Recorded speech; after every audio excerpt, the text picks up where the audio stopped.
दोस्तों स्वागत है आप लोगों का हमारे यूट्यूब चैनल महान सर में। और दोस्तों हम पॉलिटी को पढ़ रहे थे और पॉलिटी में हमने पिछली क्लास में जो स्टार्ट किया था उसमें स्टेट गवर्नमेंट को हमने स्टार्ट किया था। और स्टेट गवर्नमेंट में हमने राज्यपाल वाले टॉपिक को पढ़ लिया था। और आज जो हम पढ़ेंगे उसमें हम पढ़ेंगे मुख्यमंत्री को पढ़ेंगे। मुख्यमंत्री और उसकी जो मंत्री परिषद होती है उसके बारे में पढ़ेंगे। उसके बाद हम देखेंगे कि जो लेजिस्लेचर असेंबली होती है जिसको हम क्या बोलते हैं, जो स्टेट लेजिस्लेचर होता है उसको हम पढ़ेंगे, यानी कि राज्य का जो विधानमंडल है उसको पूरा कंप्लीट पढ़ने की कोशिश करेंगे। उसके अध्यक्ष और जो उसके सभापति होते हैं विधान परिषद के, विधानसभा, उन सारी चीज़ों को पढ़ने की कोशिश करेंगे। लेकिन इससे पहले मैं आप लोगों को बता देता हूं कि हमारी भारतीय इतिहास की जो क्लासें हैं वो कंप्लीट हैं, जिसमें हमने कंप्लीट इंडियन हिस्ट्री को कवर कराया हुआ है और उसकी हमने 71 क्लासों में पूरा इतिहास कवर किया है। और अगर आप कम टाइम में इतिहास को कवर करना चाहते हैं तो उसके लिए मैंने उसकी मैराथन क्लास भी बनाई है, जिसमें मैंने 4 मैराथन क्लास बनाई हैं। एक तो आपकी संपूर्ण प्राचीन इतिहास के ऊपर बनाई है जिसमें कंप्लीट एंशिएंट हिस्ट्री आपको देखने को मिलेगी। उसके बाद दूसरी एक और हमने मध्यकालीन भारतीय इतिहास की क्लास बनाई है। पूरी मैराथन क्लास है मध्यकालीन इतिहास की, जिसमें आपको क्या है एक ही क्लास में सारा कुछ मिल जाएगा। और फिर हमने 2 क्लासें आपके आधुनिक भारतीय इतिहास की बनाई हैं, जिसमें आपको कंप्लीट मॉडर्न हिस्ट्री आपको देखने को मिलेगी। और बहुत अच्छे वे में मैंने ये दोनों चीज़ें कराई हैं, दोनों आपकी क्या है मैराथन्स कराई हैं। और ये अगर आपने ये मैराथन्स आपने देख ली 4 मैराथन्स तो आपका इतिहास कंप्लीट हो गया। और इनकी जो पीडीएफ्स है वो मैंने इनके डिस्क्रिप्शंस में लगा रखी है, आप वहाँ से इनको बाय कर सकते हैं। आपको बहुत बेहतरीन पीडीएफ इसको मिल जाएगी, जिससे आपको पढ़ने में, रिवीजन में बहुत ज़्यादा हेल्प मिलेगी, तो वो भी आप ले सकते हैं। उसके बाद हमारी जो संपूर्ण भारतीय भूगोल है ना, उसकी भी हमारी क्या है क्लासें पड़ी हुई हैं, हमने ऑलरेडी कंप्लीट करा दी हैं, जिसमें मैंने आपको क्या है संपूर्ण भारतीय इतिहास में पूरा का पूरा जो भारतीय इतिहास पूरा का पूरा जो भारतीय भूगोल है वो मैंने कवर करा दिया है 24 क्लासों में, मात्र 24 क्लासों में। और उसकी 2 मैराथन क्लास मैंने बनाई हैं, जैसे कि एक अपनी जियोग्राफी की बनाई है तो हमने पार्ट 1 के नाम से बनाई है, और दूसरी हमने इसकी बनाई है पार्ट 2 के नाम से। और ये दोनों ही क्लासें 6.5 घंटे की, 7-7 घंटे की क्लासें हैं, यानी कि लगभग 13 घंटे में आपकी क्या है पूरी की पूरी मैंने क्या करने की कोशिश की है, ज्योग्राफी को कंप्लीट करने की कोशिश की है। और इसमें ऐसा भी नहीं कुछ छोड़ा हो, एकदम वही आपको डाटा मिलेगा जो आप 50, 60, 70 क्लासों में आप डाटा देखते हैं, वो आपको इन 2 क्लासों में जो 13 घंटे की हैं उनमें आपको मिल जाएगा। तो वो आप देखिए, बहुत अच्छी है। उसकी पीडीएफ भी मैंने डिस्क्रिप्शन में लगा रखी है, आप वहाँ से उस पीडीएफ को परचेज कर सकते हैं। और अब हम बढ़ते हैं, जो हम पढ़ेंगे आज क्या, मंत्री परिषद, मुख्यमंत्री और मंत्री परिषद। लेकिन इसको पढ़ने से पहले जो हमने राज्यपाल कल पढ़ा था उसमें से हमारा थोड़ा सा छूट गया था, और वो छूट इसलिए गया था कि मैंने ये जो स्लाइड है ये मैंने वहाँ से कट कॉपी पेस्ट की थी, तो वो ये स्लाइड कॉपी होने को रह गई थी, और ये कॉपी होने को रह गई थी तो मुझे याद नहीं रहा था कि एक स्लाइड छूटी हुई है, और मैंने वही एक पीडीएफ बना के वही आपके सामने प्रस्तुत कर दी थी। लेकिन बाद में जब मैंने देखा जाके कि ये तो रह गई है, तो मैंने कहा चलो इसको अगली क्लास में साथ में ले लेते हैं। तो देखिए, राज्यपाल के बारे में हमने सारी चीज़ें पढ़ रखी थी। राज्यपाल क्या है, राज्यपाल की जो चीज़ें बची हुई थी वो मैं आपको बता देता हूँ। कुछ चीज़ें बच गई थी उसमें से, वैसे तो कुछ भी नहीं छोड़ा था, और अगर छोटा भी हुआ है तो ये जो हम अभी पढ़ेंगे ना मुख्यमंत्री, इसमें भी तो कहीं ना कहीं राज्यपाल का रोल आएगा ना कहीं तो नाम आएगा, तो उसमें वो पूर्ति हो जाएगी। देखिए, राज्यपाल की जो विधायी शक्ति थी ना उसके बारे में हमने आपको बताया था कि वो क्या है, विधायी शक्ति में वो अध्यादेश जारी कर सकता था, ये हमने पिछली क्लास में बताया है। अध्यादेश को मैंने किस आर्टिकल में रखा था, आप लोग कमेंट करके बताना कि अध्यादेश किस आर्टिकल में रखा था, और आप लोग कमेंट करके ज़रूर बताइएगा कि अध्यादेश का जो आर्टिकल है वो क्या है। वैसे तो मुझे पता है, लेकिन आप लोग एक बार कमेंट करेंगे तो ना मुझे भी अच्छा लगेगा कि आप लोग कमेंट करते हैं। अब इसकी जो विधायी शक्तियाँ हैं, इसमें विधानसभा का सत्र बुला सकता है, ये जो विधानसभा होती है ना, जो विधानमंडल होते हैं उसके सत्र बुला सकते हैं। संसद के जैसे सत्र आपका कौन बुलाता है, राष्ट्रपति बुलाता है, ये विधानसभा का सत्र बुलाएगा। और विधानसभा को भंग करने का भी इसके पास राइट होता है राज्यपाल के पास। अब एक बात मैं बताता हूँ कि जैसे कोई बिल है, जैसे कि आपका वहाँ पे कोई बिल आता था संसद में, तो बिल आता था वो लोकसभा में जाता था, राज्यसभा में जाता था, वहाँ से पास होके प्रेसिडेंट के पास जाता था, तब जाके वो कोई कानून के रूप में आता था। यहाँ पर क्या है, कोई भी बिल है और वो बिल सबसे पहले कहाँ जाएगा, विधानसभा और विधान परिषद में जाएगा। अब चाहे वो पहले विधानसभा में चले जाए, चाहे पहले वो विधान परिषद में चला जाए। अब कहीं कहीं आपका क्या होता है, कहीं कहीं आपकी क्या है, विधान परिषद तो है ही नहीं, तो वहाँ तो विधान परिषद में नहीं जाएगा ना, वहाँ तो केवल और केवल आपका विधानसभा से ही काम चलाना है। तो कुल मिला के वो विधानसभा में जाएगा, और अगर विधान परिषद है तो विधान परिषद में भी जाएगा, दोनों में जाके दोनों से पास होगा, तब जाके गवर्नर अपने साइन करेगा, और गवर्नर अपने साइन कर देता है तो वो कानून बन जाएगा। और अगर गवर्नर अपना साइन नहीं करता है, देखिए उसने साइन कर दिया मतलब उसने क्या कर दिया, स्वीकृति दे दी है, और उसका क्या होगा, स्वीकृति देने के बाद क्या होगा, वो चीज़ क्या होगी, एक क्या बोलता हूँ मैं, एक कानून बन जाएगा। और अगर उसने साइन नहीं किया तो वो क्या कर सकता है, उसको सुरक्षित रख सकता है, वो अपने पास उस बिल को सुरक्षित सेव करके रख सकता है। किसके लिए, राष्ट्रपति के लिए। वो राष्ट्रपति को दिखाएगा जाके, देखिए कि इस पे कानून बनना चाहिए या नहीं बनना चाहिए, आप इसको क्या है थोड़ा सा एनालिसिस कर लीजिए। तो वो राष्ट्रपति के लिए सुरक्षित करेगा और राष्ट्रपति उस पर फिर अपने तरीके से काम करेगा। और ये बात मैंने पिछली क्लासों में बता रखी है कि राष्ट्रपति, अगर राज्यपाल उस पर, राज्यपाल राष्ट्रपति के लिए कोई बिल सुरक्षित करता है तो उसकी क्या कंडीशंस होती हैं, उसमें राष्ट्रपति क्या करता है, वो मैंने सारी चीज़ें बता रखी हैं। और वो सारी चीज़ें वही हैं कि जो राज्यपाल करता है वही राष्ट्रपति भी करेगा। राष्ट्रपति क्या कहेगा राज्यपाल से, एक तो पुनर्विचार के लिए कह सकता है कि ऐसा इसको जाओ और लेके जाओ अपने विधानमंडल में और इसको क्या है पुनर्विचार करा के लाओ, फिर मैं इसको देखता हूँ। या फिर राष्ट्रपति क्या कह सकता है, उसको पास कर सकता है। तो इस तरह की चीज़ें राष्ट्रपति कर सकता है। अगर ऐसा उसने कर दिया तो राष्ट्रपति, तो मतलब क्या है, वो बिल क्या है, कानून के रूप में पास हो जाएगा।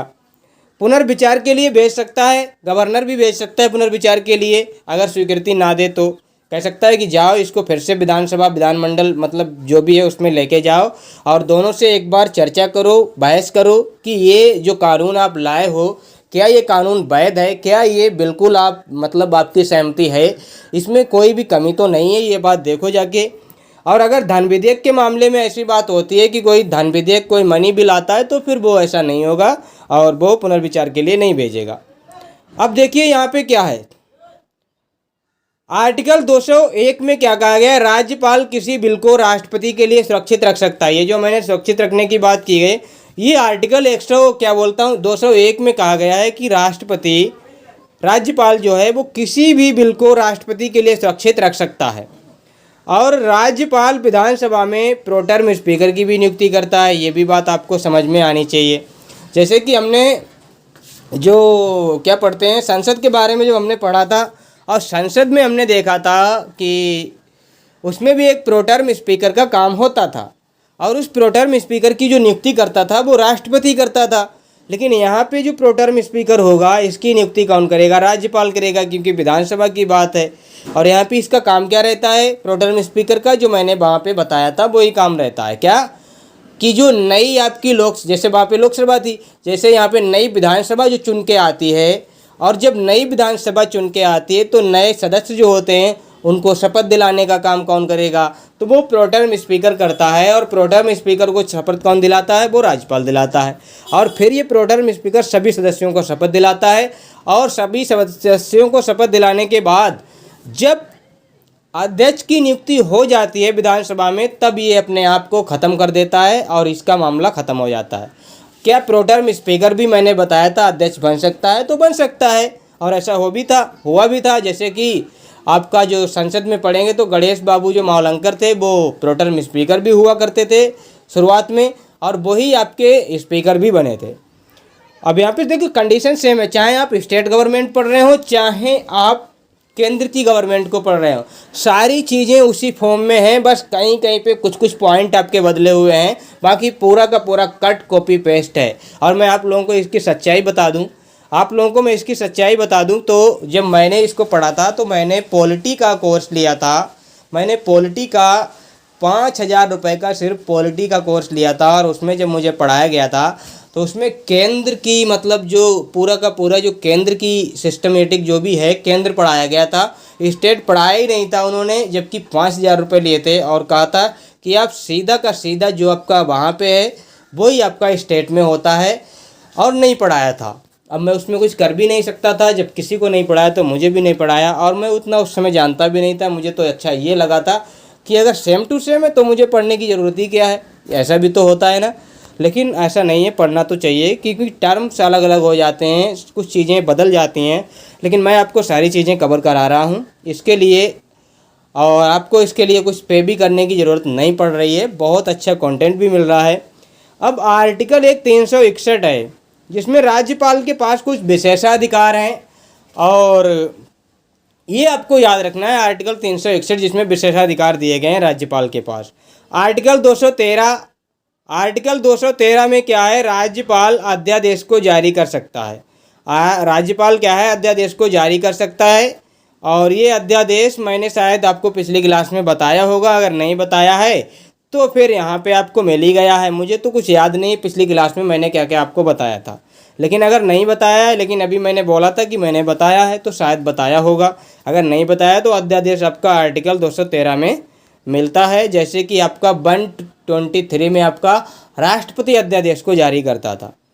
अब यहाँ पे राज्यपाल का स्थानांतरण को देख लीजिए, ये बहुत अच्छा प्रश्न है। राज्यपाल का स्थानांतरण क्या है, जैसे कि राज्यपाल के बारे में मैंने बताया था कि एक राज्य का भी एक राज्यपाल हो सकता है, या फिर 2 राज्यों का भी कोई एक व्यक्ति राज्यपाल बन सकता है, या फिर 2 से अधिक यानी 3 राज्यों का भी कोई भी राज्यपाल बन सकता है। और ऐसा भी हो सकता है कि एक राज्यपाल जो इस स्टेट का है उसका ट्रांसफ़र एक अलग स्टेट में कर दिया जाए। मान लिया कोई भी ये एक स्टेट है और यहाँ पे कोई ये पर्सन क्या है, राज्यपाल है।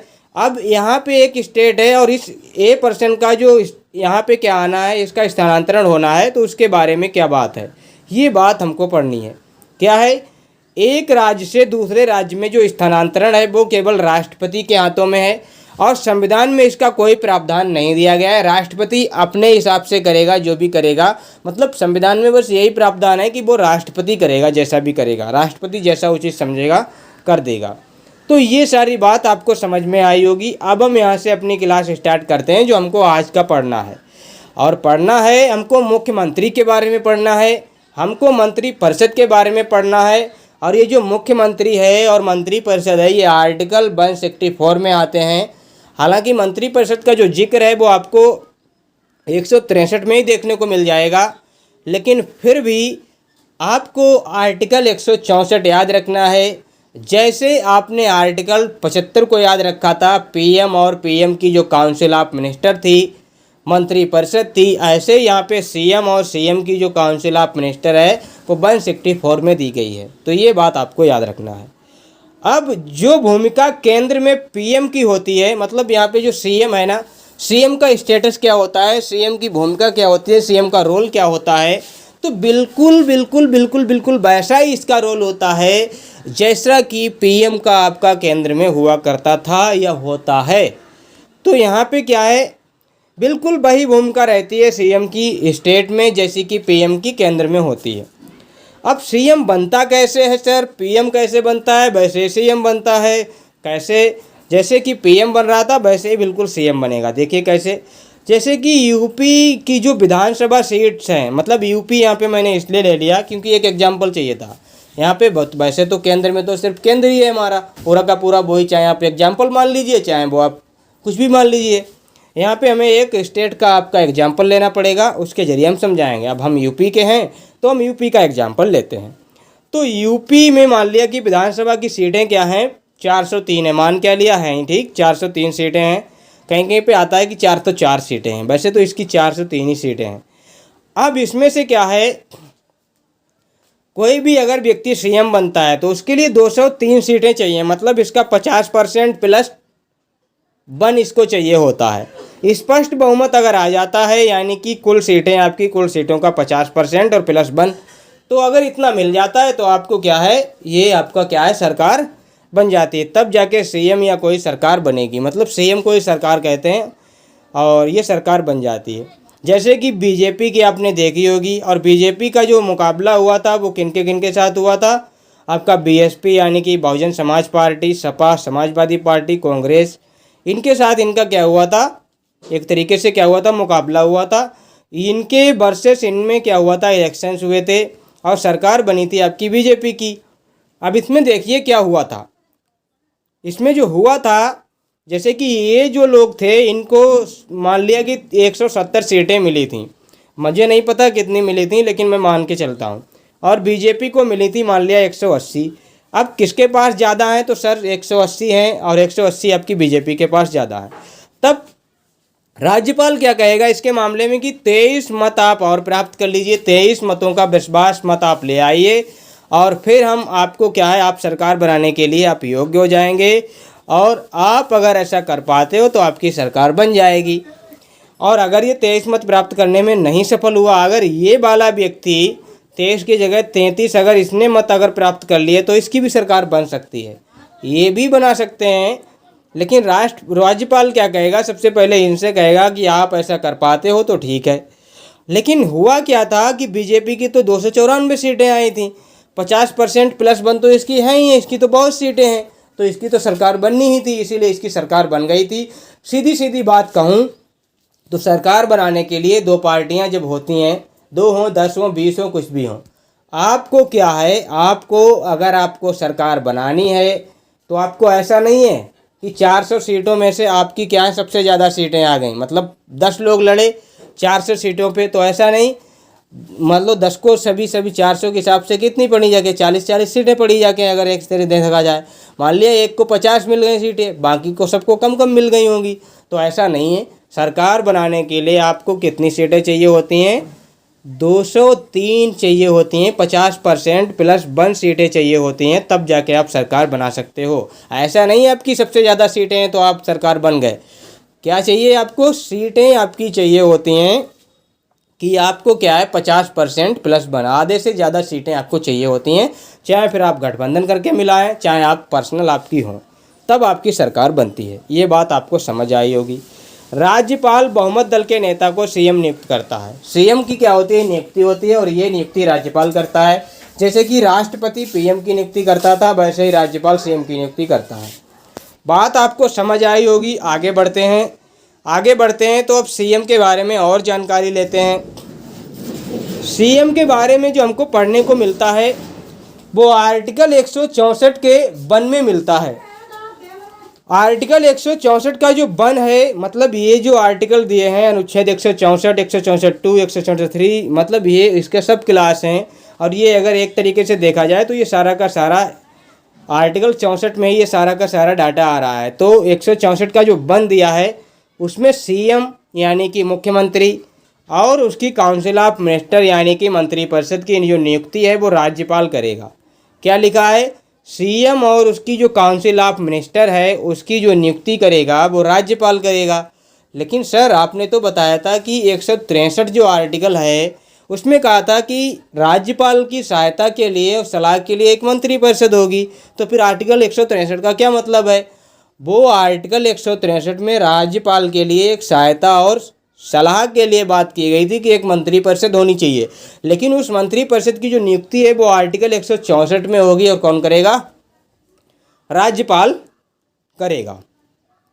और जो मंत्रिपरिषद है ना, मंत्रिपरिषद जो है, मंत्रिपरिषद की संख्या कितनी होती है? जो काउंसिल ऑफ मिनिस्टर है उसकी संख्या जो होती है वो कुल सीटों का 15% से ज़्यादा नहीं होना चाहिए और 12 से कम भी नहीं होना चाहिए। मतलब कुल सीटें कितनी हैं? 403 हैं। 403 सीटें हैं तो 403 सीटों का आप 15% निकाल लीजिए, 15 चौक 60, यानी कि 60 आपके क्या हैं? मिनिस्टर आपके होने चाहिए। और अगर 60 मिनिस्टर नहीं है तो कम से कम आपके कितने होने चाहिए? कम से कम आपके 12 मिनिस्टर तो होने चाहिए, 12 आपकी सीटें होनी ही चाहिए। और ऐसा ये कब कहा गया है? ये बात कही गई है 91वां संविधान संशोधन 2003 में आया था। 91वां संविधान संशोधन जो आया था 2003 में, इसमें ऐसी बात की गई थी। और इसमें ये बात सिर्फ इसके लिए नहीं की गई थी, ये आपके क्या बोलता हूँ, केंद्र के लिए भी यही बात सेम लागू होती है और राज्यों में भी यही बात सेम लागू होती है। आर्टिकल 164 का दो क्या कहता है? मंत्रिपरिषद विधानसभा के प्रति उत्तरदायी होती है। क्या कहा गया है? मंत्रिपरिषद विधानसभा के प्रति उत्तरदायी होती है। ये बात आर्टिकल 164 का 2 बोलता है। ठीक है सर, बिल्कुल सही बात। और आर्टिकल 164 के 3 में शपथ की बात की गई है। जो मंत्री हैं या चाहे वो सीएम हो चाहे उसकी काउंसिल ऑफ मिनिस्टर हो, तो मुख्यमंत्री और मंत्रिपरिषद की जो शपथ है वो राज्यपाल कराएगा। इनको शपथ दिलाने का काम कौन करता है? राज्यपाल इनको क्या है, शपथ दिलाता है। जैसे कि आप उसमें पीएम को देखेंगे तो उसमें पीएम की जो नियुक्ति करता है वो राज्यपाल नहीं, वो राष्ट्रपति करता है, और राष्ट्रपति ही उसकी क्या है, शपथ वगैरह का इंतजाम भी करता है। मंत्रियों को भी शपथ कौन दिलाता है? राष्ट्रपति दिलाता है वहाँ पे। और 164 का जो 4 है इसमें कहा है कोई भी मंत्री 6 महीने तक विधानसभा का सदस्य नहीं बनता है तो इस्तीफा देना होगा। अगर कोई मंत्री है और वो 6 महीने तक विधानसभा और विधान परिषद का सदस्य नहीं बन पाता है तो उसको इस्तीफा देना पड़ेगा। जैसे कि ऐसा होता है कि राज्यपाल के पास एक पावर होती है कि वो किसी भी व्यक्ति को मंत्री के रूप में नियुक्त कर सकता है, लेकिन जो भी व्यक्ति मंत्री के रूप में नियुक्त होता है उसको करना क्या होता है, अगले 6 महीने के अंदर अंदर उसको अपनी जो योग्यता है वो सिद्ध करनी पड़ती है कि हाँ उसके पास एक सीट है। वो अगर मंत्री बनना चाहता है तो उसे विधान परिषद या विधानसभा का फिर सदस्य बनना पड़ेगा। अगर ऐसा नहीं कर पाता है तो इस्तीफा देना पड़ता है। अब आर्टिकल 165 जो 64 है उसके 5 में क्या कहा गया है, मंत्रियों के वेतन और भत्ते की बात की गई है। और मंत्रियों के वेतन और भत्ते जो हैं वो विधानसभा निर्धारित करती है। जैसे हमने पीएम के जो मंत्री थे, पीएम की जो काउंसिल ऑफ मिनिस्टर थी, उनके मंत्रियों की जो हमने देखा था वेतन और भत्ते वो संसद निर्धारित करती थी, वैसे यहाँ पे विधानसभा निर्धारित करती है। विधानसभा क्यों निर्धारित करती है?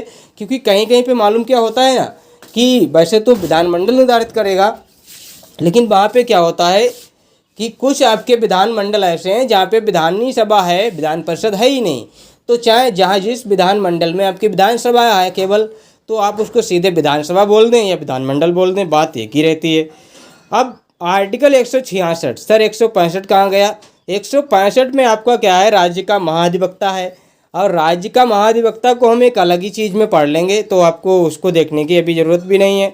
और फिलहाल पिछली क्लास में मैंने 165 के बारे में बताया कि राज्यपाल महाधिवक्ता की नियुक्ति करता है और वो राज्य का सबसे बड़ा विधि अधिकारी होता है। सबसे बड़ा विधि का क्या है, कानून का वो होता है। 166 में क्या कहा गया है, कार्यपालिका के सभी कार्य राज्यपाल के नाम से होंगे। कार्यपालिका के सभी कार्य राज्यपाल के नाम से होते हैं। सर ये बात तो आपने 154 में भी कही है कि राज्यपाल क्या है कि वो कार्यपालिका का जो भी शक्तियां हैं उनका प्रयोग करेगा, और उनका प्रयोग वो खुद भी कर सकता है, अपने अधीनस्थों के द्वारा भी कर सकता है। तो ये तो मैंने 64 में मतलब 154 में बता दिया था। लेकिन जो सारे काम राज्यपाल के नाम से होंगे वो बात 166 में कही गई है। और यहाँ पे बताया गया है कि राज्य का जो संवैधानिक प्रमुख होता है ना वो राज्यपाल होता है, इसीलिए सारे कार्य उसी के नाम से होते हैं। फिर सर सीएम कौन होता है? ये सरकार का प्रमुख व्यक्ति होता है जिसको हम मुख्यमंत्री कहते हैं, और ये सदन का नेता भी होता है। क्या होता है? सदन का नेता भी ये होता है।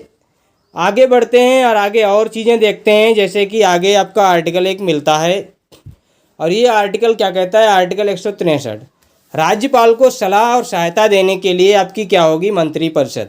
अब यहाँ पे मैं मंत्रिपरिषद के बारे में आपको समझाऊंगा कि मंत्रिपरिषद क्या है, मंत्रिपरिषद का क्या मोटिव है, मंत्रिपरिषद में क्या होता है। तो मंत्रिपरिषद की सलाह कौन लेगा? राज्यपाल लेगा, और इसके लिए वो मंत्रिपरिषद की नियुक्ति भी करता है।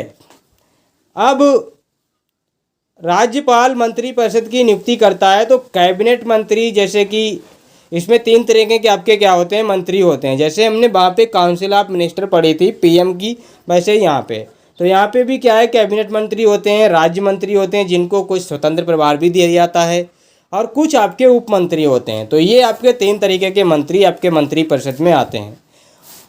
हम मंत्रिपरिषद में ये कैबिनेट वाले भी आते हैं, ये भी आते हैं, ये भी आते हैं। तो मंत्रिपरिषद का दायरा बड़ा है। और जो कैबिनेट होती है जिसे मंत्रिमंडल कहते हैं, कभी कभी ये टर्म समझ में नहीं आता है कि मंत्रिपरिषद और मंत्रिमंडल ये क्या चीज़ें हैं। तो मंत्रिमंडल आपका कैबिनेट होता है, कुछ खास मिनिस्टर्स होते हैं और ये लोग कैबिनेट की मीटिंग में भाग लेते हैं। और ये जो उपमंत्री हैं, राज्य मंत्री हैं, ये वाले लोग आपके कैबिनेट की मीटिंग में भाग नहीं लेते हैं, ना ही उपमंत्री भाग लेता है। ये बात है। अब आर्टिकल 167 आता है। अभी हमने 66 तो देख ही लिया था कि सारे के सारे काम उसी की मर्जी से होंगे। किसकी मर्जी से? राज्यपाल के नाम से होंगे। 167 में क्या कहा गया है? सीएम राज्यपाल को सलाह देता है। सीएम क्या करता है? राज्यपाल को सलाह देता है। सीएम राज्यपाल को सलाह देता है। किस बात की सलाह देता है? कि वो नियुक्ति करे किन किन लोगों की, लोकसभा आयोग के अध्यक्ष और सदस्य की नियुक्ति करे। 167 में मैंने आपको बताया था कि राज्यपाल बहुत सारी नियुक्तियां करता है, और ये जो बहुत सारी नियुक्तियां हैं ये राज्यपाल किस आर्टिकल के तहत करता है? तो 167 के तहत करता है। और इसमें जो इसकी सिफारिश करता है ना, वो सीएम करता है कि जाओ आप इन लोगों की नियुक्ति करो। तो मैंने वहाँ पे ये सारी चीज़ें बताई हैं, लेकिन यहाँ पर भी मैंने 2-3 नाम ले रखे हैं ताकि आपको एग्जाम्पल के तौर पे पता लग जाए किन किन लोगों की नियुक्ति करता है। वैसे तो वो जो सारे हैं उनकी सारों की नियुक्ति आपका कौन करता है? यही करता है। लोकसभा आयोग जो होता है ना, लोक सेवा आयोग, उनके अध्यक्ष और सदस्य की, राज्य के महाधिवक्ता की, जो हम आगे पढ़ेंगे, और राज्य निर्वाचन आयुक्त की भी नियुक्ति करता है। जो चीफ इलेक्शन कमिश्नर्स होता है, स्टेट चीफ इलेक्शन कमिश्नर होता है ना, उसकी बात है। अब ये जो सीएम होता है, जैसे कि हमने एक बात यहाँ पे शायद आपको बताई होगी कि नहीं बताई होगी। अगर नहीं बताई है तो मैं आपको एक बार बता ही देता हूँ कि जो सीएम होता है ना, वो मंत्री परिषद का हेड होता है। जो काउंसिल ऑफ मिनिस्टर होती है उसका प्रमुख आपका कौन होता है? उसका प्रमुख सर सीएम होता है। अच्छा सर, ये बात है, हमें तो नहीं पता था सर। सीएम उसका अगर हेड होता है तो सारे काम मंत्री परिषद के जो भी होंगे वो सीएम के अनुसार होंगे। हाँ, बिल्कुल सही बात है। अब देखिए, सीएम जो है, सीएम किन किन चीज़ों का अध्यक्ष होता है, किन किन चीज़ों में उसे क्या क्या अधिकार होते हैं। ये सीएम जो है, जो एक योजना बोर्ड होता है, मतलब जैसे कि राज्य में कोई भी योजना बनती है ना, तो उसके लिए एक बोर्ड का गठन होता है, और उस योजना का जो बोर्ड होता है ना, उसका सदस्य आपका कौन होता है? ये सीएम होता है। नीति आयोग की जो गवर्निंग बॉडी होती है ना, उसका भी ये सदस्य होता है। नीति आयोग हमने शायद अभी नहीं पढ़ा है, और नीति आयोग अगर हमने नहीं पढ़ा है तो शायद हम इसको किस में पढ़ेंगे? इसको हम इकोनॉमी में पढ़ेंगे। और नीति आयोग की जो गवर्निंग बॉडी होती है उसमें इसका क्या होता है? बहुत बड़ा रोल होता है। और एक क्षेत्रीय परिषद होती है, क्षेत्रीय परिषद होती है जिसका ये उपाध्यक्ष भी होता है। कौन उपाध्यक्ष होता है सर? सीएम इसका उपाध्यक्ष होता है। और क्षेत्रीय परिषद का जो अध्यक्ष होता है वो केंद्र का गृह मंत्री होता है। केंद्र का गृह मंत्री आपका क्या होता है? इसका अध्यक्ष होता है। अब सीएम जो है, सीएम राज्यपाल से कहता है विधानसभा का सत्र बुलाने के लिए कहता है। जो विधानसभा के सत्र होते हैं ना, सीएम बुलाता है। मतलब सीएम क्या कहता है?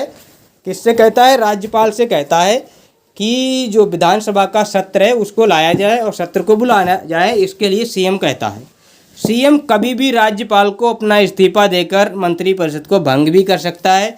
ये सीएम के क्या हैं? अधिकार हैं। और इसमें साथ में हमने काउंसिल ऑफ मिनिस्टर को भी देख लिया। दोनों चीज़ें हमने देख ली कि काउंसिल ऑफ मिनिस्टर में कौन कौन से मंत्री होते हैं, और काउंसिल ऑफ मिनिस्टर की जो नियुक्ति है आर्टिकल 164 में होती है, और राज्यपाल को सलाह और सहायता देने के लिए उसकी बात 163 में ही कर दी गई है। और काउंसिल ऑफ मिनिस्टर जो होती है वो 15% से ज़्यादा नहीं होना चाहिए कुल सीटों का। तो ये आपको याद होगा और पता भी होगा। अब सीएम क्या है? आर्टिकल 167 जो है उसमें राज्यपाल जो है सीएम से क्या कहता है? सीएम से प्रशासन संबंधी और विधान संबंधी जानकारी मांग सकता है, और सीएम को जानकारी देनी होगी। अगर राज्यपाल ने सीएम से कोई जानकारी मांगी है तो सीएम को उसकी जानकारी राज्यपाल को देनी पड़ेगी। और सीएम जो होता है ना, सीएम एक बहुत इंपॉर्टेंट आपका क्या होता है? फैक्टर होता है राज्यपाल और काउंसिल ऑफ मिनिस्टर के बीच का। सीएम को क्या बोला गया है? सीएम राज्यपाल और मंत्रिपरिषद के बीच की कड़ी है, क्योंकि मंत्रिपरिषद का हेड आपका सीएम होता है और राज्यपाल मंत्रिपरिषद की सलाह लेता है। तो बीच में कौन आ गया? आपका सीएम आ गया। तो बीच में ये कड़ी है एक तरीके की जो जोड़ती है दोनों को। तो ये आपको पता होना चाहिए, और इसके बारे में 167 में कहा गया है। अब एक बहुत अच्छा नोट में लेके आया हूँ जिसमें कहा गया है, यदि अचानक मुख्यमंत्री की मृत्यु हो जाए तो मंत्रिपरिषद चाहेगी तो नया सीएम बनेगा और नहीं चाहेगा तो नहीं बनेगा। मतलब कोई भी अगर सीएम है, उसकी डेथ हो गई अचानक, तो नया सीएम आएगा या इलेक्शंस होंगे, इसके लिए क्या प्रक्रिया है। देखिए, जो मंत्रिपरिषद होती है उसका हेड आपका सीएम होता है, और सीएम आपका क्या है, वो अगर उसकी अचानक डेथ हो गई तो आपका सीधा सीधा प्रश्न बनता है कि मंत्रिपरिषद भंग हो जाएगी। लेकिन क्या होता है, अगर मंत्रिपरिषद चाहे तो उन व्यक्तियों में से जो मंत्रिपरिषद में हैं उनमें से किसी को सीएम बनाया जा सकता है, राज्यपाल उसकी नियुक्ति करेगा। लेकिन अगर सीएम की जो काउंसिल ऑफ मिनिस्टर है वो ही नहीं चाह रही है अब, तो फिर कोई सीएम नहीं बनेगा और उसके लिए फिर इलेक्शंस होंगे, तब जाके सीएम बनेगा। अब यूपी में हम क्या देखते हैं, जो कुछ बहुत इंपॉर्टेंट आपके क्या है, पीएम जो सीएम है वो हम देख लेते हैं। वैसे तुम सारे सीएम नहीं देख सकते, 28 राज्य हैं आपके, कैसे देख सकते हैं।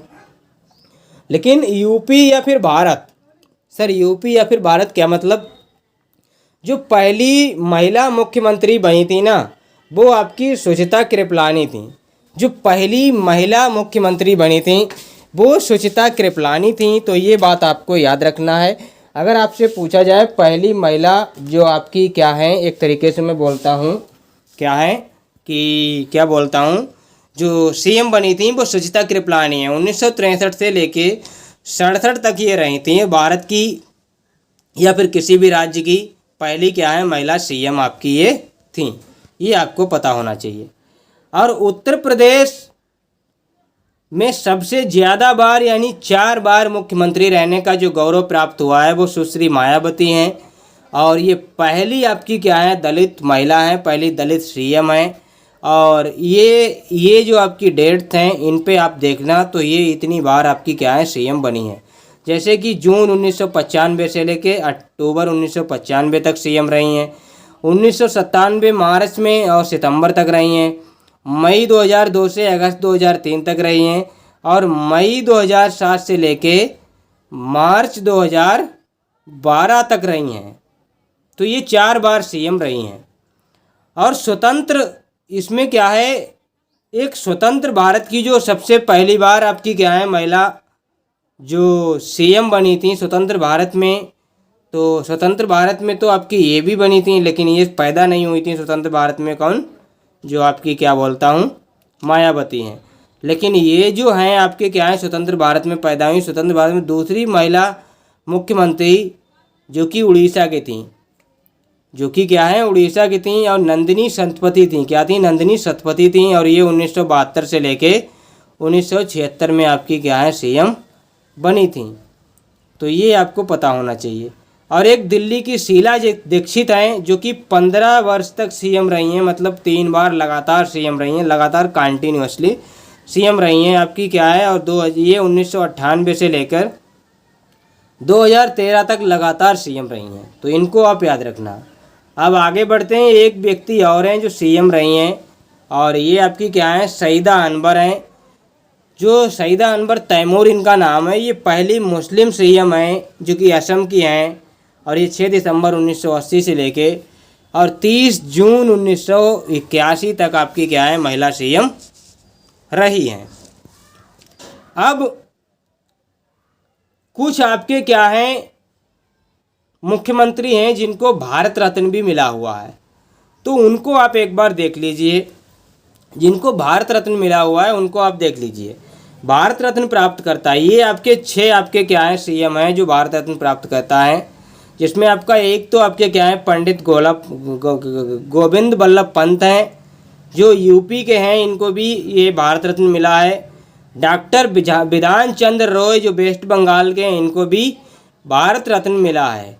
के कामराज हैं जो तमिलनाडु के हैं, एमजी रामचंद्रन हैं ये तमिलनाडु के हैं, और गोपीनाथ बारदोलोई हैं। 5 सीएम हैं जिनको क्या है आपके ये असम के हैं, और इनको क्या है भारत रत्न मिला हुआ है। तो ये बात आप याद रखना। अब 6 सीएम आपके ऐसे हैं जो बाद में पीएम बने। 6 सीएम ऐसे हैं जो बाद में पीएम बने, तो आपको इनके बारे में भी पता होना चाहिए कि 6 सीएम हैं जो बाद में पीएम बने। और ये वो सीएम हैं जैसे कि मैंने आपको जो पीएम के बारे में पढ़ाया होगा तब भी इनके बारे में बताया होगा कि जैसे कि मोरारजी देसाई हैं, ये बम्बई प्रांत से थे और ये बाद में पीएम बने जाके। ये चौधरी चरण सिंह जो उत्तर प्रदेश के सीएम रहे हैं और ये भी पीएम बने। विश्वनाथ प्रताप बीबी जिसको बीपी सिंह भी बोलते हैं, ये भी उत्तर प्रदेश के हैं, सीएम रहे हैं और ये भी आपके क्या है पीएम बने थे। पीवी नरसिम्हा राव जो कि आंध्र प्रदेश के सीएम थे, पीएम बने थे। एचडी देवगौड़ा कर्नाटक के थे, पीएम बने थे। नरेंद्र मोदी गुजरात के थे और इन्होंने वाराणसी से अपनी सीट को जीता हुआ है, तो ये भी आपके क्या है पीएम बने हैं। अब आगे जो आता है वो राज्य का महाधिवक्ता है। क्या है? राज्य का महाधिवक्ता। इसको पढ़ते हैं और इसके बारे में मैंने आपको बताया था कि ये जो व्यक्ति है ये आर्टिकल 165 में इसका जिक्र मिलता है। और ये जो व्यक्ति है ना, ये महाधिवक्ता की जो नियुक्ति है वो राज्यपाल करता है मंत्रिपरिषद की सलाह पर। मंत्रिपरिषद की सलाह पर करता है और मंत्रिपरिषद का हेड आपका कौन होता है? सीएम। यानी कि सीएम इनको बताता है कि ऐसा कीजिए, आप महाधिवक्ता की नियुक्ति कीजिए। तो महाधिवक्ता की ये नियुक्ति करते हैं। महाधिवक्ता जो है वो राज्य का सर्वप्रथम विधि अधिकारी और विधि ज्ञाता और वह वकील होता है। राज्य का सर्वप्रथम आपका विधि ज्ञाता व्यक्ति होता है और वकील भी होता है। योग्यता इसकी हाई कोर्ट के न्यायाधीश बनने के लिए जो होती है वही आपकी योग्यता होती है। सर हाई कोर्ट के न्यायाधीश बनने की योग्यता क्या होती है? अभी हाई कोर्ट पढ़ाएंगे ना तो बताएंगे हाई कोर्ट की क्या योग्यता होती है। कार्यकाल आपका इसका क्या है? संविधान में निर्धारित नहीं है, ये राज्यपाल के प्रसाद पर्यंत कार्य करता है। राज्यपाल जब चाहे इसको क्या है इस्तीफा देने को कह सकता है और इसको इस्तीफा देना भी पड़ेगा। अब जो आर्टिकल 177 है इसमें कहा गया है कोई मंत्री या महाधिवक्ता विधानसभा के यानी विधानमंडल के किसी भी सदन में भाग तो ले सकता है, परंतु वोट उसी सदन में कर सकता है जिसका वह सदस्य है। अब जो महाधिवक्ता होता है ना, महाधिवक्ता किसी भी सदन का सदस्य नहीं होता है। महाधिवक्ता किसी भी सदन का सदस्य नहीं होता है, तो ये क्या है वोट नहीं कर सकता है। वोट वही कर सकता है जो किसी भी सदन का सदस्य हो। आगे बढ़ते हैं और आगे पढ़ते हैं हम राज्य विधानमंडल को। हमने कहा था एक ही क्लास में सारी चीज़ें हम करेंगे, तो एक ही क्लास में हम करने के लिए इतनी सारी चीज़ें लेके आए हैं। देख लेते हैं कितनी स्लाइड्स अभी हैं। 1 2 3, 3 के बाद 4, 4 के बाद 5, 5 के बाद 6, 7 स्लाइडें आपकी बची हुई हैं। मतलब अच्छा खासा अभी आपको टाइम इसमें लगने वाला है। तो ये जो क्लास है दोस्तों आज की हम यहीं तक रखते हैं, क्योंकि मेरा मन नहीं कर रहा है आगे क्लास लेते हुए, और मैं चाहता हूँ इस जो विधानमंडल हो इसको नेक्स्ट टॉपिक में मतलब नेक्स्ट क्लास में लूँ। तो आज की क्लास यहीं तक रखते हैं। मेरा मन बिल्कुल भी नहीं कर रहा है, मतलब एकदम से नींद जैसी लग रही है। मतलब मैं गिर पढ़ रहा हूँ, खड़े होकर पढ़ा रहा हूँ, बना रहा हूँ, रिकॉर्ड कर रहा हूँ, तो पैर मतलब बिल्कुल दम नहीं दे रहे हैं। तो मैं इसको अगली क्लास में ले लेता हूँ। तब तक के लिए आप लोगों का धन्यवाद और आप लोग मिलिए नेक्स्ट क्लास में।